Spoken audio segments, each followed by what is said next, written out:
নমস্কার বন্ধুরা, সব বন্ধুদের স্বাগত আমার একটা নতুন ভিডিওতে। ভিডিওটা ভালো লাগলে পুরো দেখার অনুরোধ রইল। আর যে বন্ধুরা এখনও চ্যানেলটা সাবস্ক্রাইব করেননি সেই বন্ধুদের চ্যানেলটা সাবস্ক্রাইব করার অনুরোধ রইল। চলুন তাহলে রেসিপিটা দেখে নেওয়া যাক। একটা কড়াইয়ে জল বসিয়ে নিলাম, জলটা গরম হয়ে গেছে। এবার এর মধ্যে দিয়ে দিলাম কেটে রাখা ওল।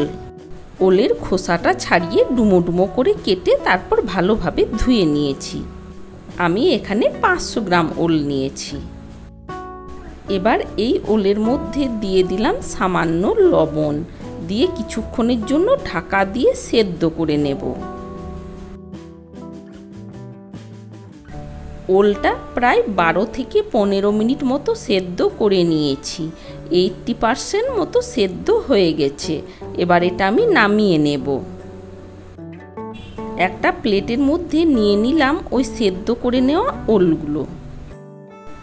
এবার এই ওলের মধ্যে দিয়ে দিলাম পরিমাণ মতো হলুদ, পরিমাণ মতো লঙ্কার গুঁড়ো, দিয়ে দিলাম 1/4 চামচ জিরে গুঁড়ো, তার সাথে দিয়ে দিলাম 1/4 চামচ ধনে গুঁড়ো, দিলাম পরিমাণ মতো লবণ। সেদ্ধ করার সময় লবণ দেওয়া আছে, তাই লবণটা একটু বুঝে দিতে হবে। এবার এর মধ্যে দিয়ে দিলাম 1 চামচ পেঁয়াজের পেস্ট, তার সাথে দিয়ে দিলাম 1 চামচ আদা আর রসুনের পেস্ট। আমি আদা আর রসুনের পেস্টটা একসাথেই বানিয়ে নিয়েছিলাম।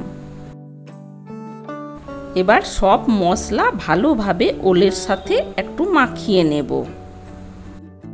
ওলের সাথে মশলাটা মাখানো হয়ে গেছে। এবার এর মধ্যে দিয়ে দিলাম 250 গ্রাম চিংড়ি। আমার হাতের কাছে চিংড়িটা ছিল বলে চিংড়িটা দিয়েছি। চিংড়িটা না দিলেও কিন্তু এই রেসিপিটা খেতে হয় খুবই সুস্বাদু। আর দিয়ে দিলাম পরিমাণ মতো হলুদ, দিয়ে আবার ভালোভাবে একসাথে মেখে নেব। সব কিছু মশলার সাথে ভালোভাবে মাখা হয়ে গেছে। এবার এর মধ্যে দিয়ে দেব 1 চামচ সর্ষের তেল। তারপর এটা আমি 10 মিনিটের জন্য এইভাবেই রেখে দেব। একটা কড়াই বসিয়ে নিয়েছি, কড়াইয়ের মধ্যে দিয়ে দিলাম 1 চামচ মতো সর্ষের তেল। তেলটা বেশ ভালোভাবে গরম হয়ে গেছে। এবার এর মধ্যে দিয়ে দিলাম 5 পিস এলাচ, 1/2 চামচ গোটা জিরে আর 3 পিস কাঁচা লঙ্কা, দিলাম 2 পিস টমেটো। টমেটোটা দিয়ে 1.5 থেকে 2 মিনিট একটু নাড়াচাড়া করে ভেজে নেব। টমেটোটা 2 মিনিট নাড়াচাড়া করে নিলাম। এবার এর মধ্যে দিয়ে দেব ওই ম্যারিনেট করে রাখা ওল আর চিংড়ি। এবার নাড়াচাড়া করে কিছুক্ষণ আমি কষিয়ে নেব। আমি প্রায় 5 থেকে 7 মিনিট ঢাকা দিয়ে দিয়ে কষিয়ে নিয়েছি।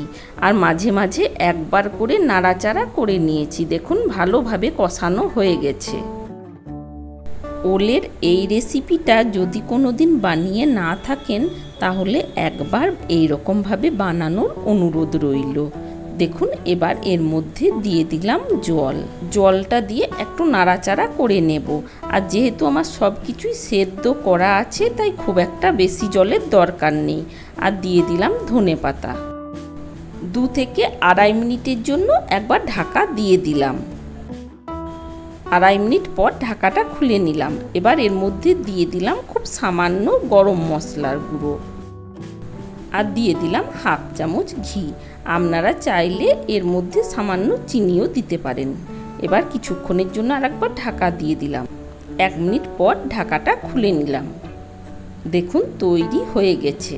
আজকের রেসিপিটা আপনাদের কেমন লেগেছে কমেন্ট করে জানানোর অনুরোধ রইল। ভালো থাকবেন, সুস্থ থাকবেন। আবার দেখা হবে অন্য কোনো ভিডিওর সাথে।